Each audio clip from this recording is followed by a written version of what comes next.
Bertha Sheppard Adkins was born in Salisbury, Maryland on August 24, 1906 and died on January 14, 1983. She was an educator, political activist, public servant, and a community leader. Early life. Adkins graduated, at age 15, from Wicomico High School in Salisbury, Maryland. Her parents decided that she was not yet ready for college, so she attended preparatory school at the Baldwin School in Bryn Mawr, Pennsylvania. After graduation she attended Wellesley College where she graduated with an AB degree in 1924. She later received Master of Arts degree from Columbia University. Adkins also received honorary degrees from Hood, Salisbury State, Western Maryland, Wheaton and Wilson colleges. Her first job after college was as a teacher at Miss Harold's School, a private elementary school in Salisbury. She held this position from 1928 to 1932. She felt unchallenged by the position and left. After a brief trip to Europe she began working as a secretary in the family business, E.S. Adkins Lumber Company, in 1934 Western Maryland College, currently McDaniel College, in Westminster, Maryland offered her the position of Dean of Women. She accepted and stayed until 1942 when she became the Dean of Residence at Bradford Junior College in Bradford, Massachusetts. Later life. After the death of her mother in 1946, Adkins returned to Salisbury to run her father's household. At that time she was active in community affairs and also began her political career by volunteering her services to the local Republican Party. In recognition of her organizational abilities and skill in working with the public, she was appointed as Republican National Committee woman for Maryland in 1948. Some women who had long been active in the Maryland Federation of Republican Women protested this appointment, resentful that the relative newcomer was appointed over other candidates and fearing that this was a case of the men of the party imposing their will on the women's activities. Adkins's down-to-earth strength in organizing and motivating workers at the precinct level soon won over all but her most bitter rivals. 2 years later, she was appointed executive director of the Women's Division of the Republican National Committee, RNC. In 1953, she became assistant to the chairman of the RNC. During this time, she instituted a series of breakfasts with the president, and set an example for a series of annual national conferences of Republican women. In her work for the RNC, Adkins traveled extensively across the country speaking to Republican women's groups, at Lincoln Day dinners, and at a wide range of party events.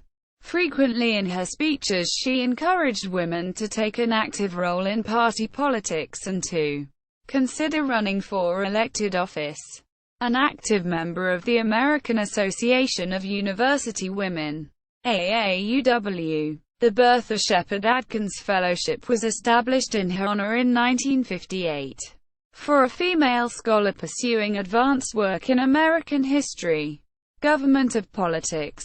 She maintained close relationships with Democratic women leaders throughout her political career, maintaining that strong participation by women in both parties was needed to ensure a strong two-party system. She continued to be active in the Republican Party throughout her life. In 1968 she helped organize the unsuccessful presidential campaign bid of Nelson Rockefeller. President Dwight D. Eisenhower appointed Bertha Adkins the Under-Secretary of Health, Education, and Welfare, HUE, in 1958. She was the first woman to hold this position. One of her chief responsibilities was the oversight of aging programs.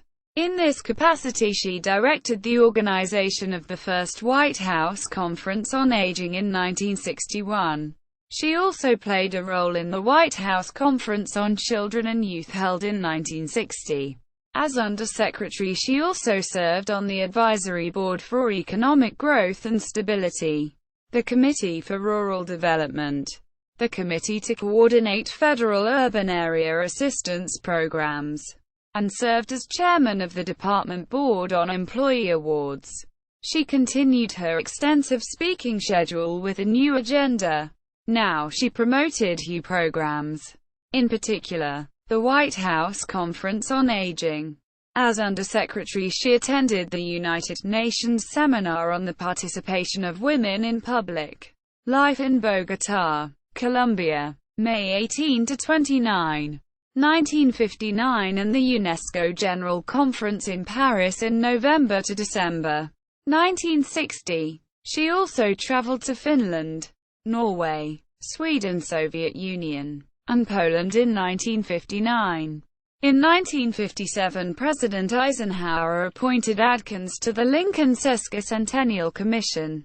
She served as chair of the executive committee.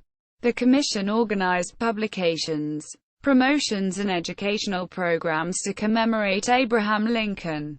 The activities culminated on Lincoln's 150th birthday in 1959. After leaving federal service in 1961, Adkins returned to education. She accepted the position as head of Foxcroft School in Middleburg, Virginia. She worked to strengthen the academic program at the school. In 1967, she retired to her home in Oxford, Maryland. Instead of a quiet retirement, Adkins once again entered federal service, returning to her role as an advocate for the elderly and aging programs. In 1969, President Richard Nixon appointed her to the Task Force on the Problems of the Aging. In 1970, she served on the President's Advisory Committee on Social Security. She served as vice chairman of the 1971 White House Conference on Aging. In 1972, she served on the Advisory Committee on Older Americans. In 1974, she was appointed to the Advisory Committee on Social Security. Finally, on March 27, 1974, President Nixon appointed her as chairman of his new Federal Council on Aging. As chairman, she organized public hearings on national policy concerns for older women. Her work in this area set the tone for the work of the Council. She served as chairman until 1977 and retired completely from the committee in 1978. Papers of Bertha Adkins. Dwight D. Eisenhower Presidential Library. Subject Guide for Women in 1950s Politics. Dwight D. Eisenhower Presidential Library. Bertha Adkins at Find a Grave.